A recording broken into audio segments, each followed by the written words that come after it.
প্রথমবারের মতো international league IL টি-20তে দল পেলেন টাইগার পেসার মুস্তাফিজুর রহমান।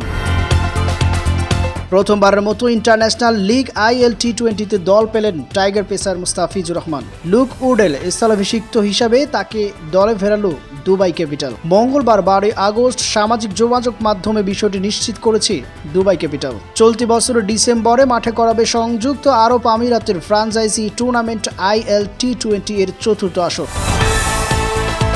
আসরের নিলাম অনুষ্ঠিত হবে আগামী 30 সেপ্টেম্বর। তার আগেই ইংল্যান্ডের লুক উডের বদলি হিসেবে মুস্তাফিজকে দলে ফেরালো দুবাই ক্যাপিটাল। এ নিয়ে পঞ্চম কোনো দেশের ফ্রাঞ্চাইজি ক্রিকেটে নাম লেখালেন মুস্তাফিজুর রহমান।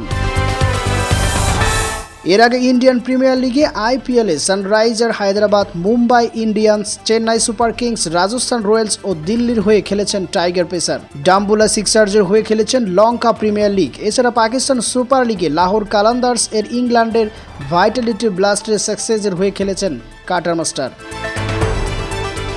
আইএল টি-20 এর চতুর্থ আসর এবার একটু আগেই মাঠে করাতে যাচ্ছে। সাধারণত জানুয়ারি-ফেব্রুয়ারিতে অনুষ্ঠিত হওয়া এই টুর্নামেন্টের আগামী আসর অনুষ্ঠিত হবে 2 ডিসেম্বর আর পর্দায় নামবে 2026 সালের 4 জানুয়ারি।